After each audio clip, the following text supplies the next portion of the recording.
Hi guys, మేము మీ టైంలో ఈ టైంకి వచ్చేసి 11:30 అవుతుంది టైము.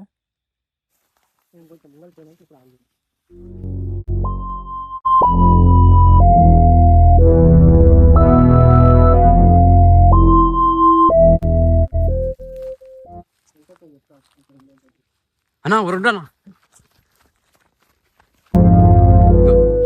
గాడా గాడా ఏమో కళ్ళు మొత్తం ఇట్లా ఎర్రగా నోడి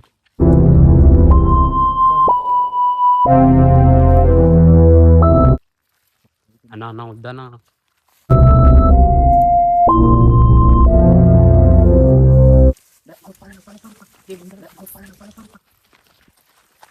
తప్ప ఇంకేం లేదు చెప్పాడు.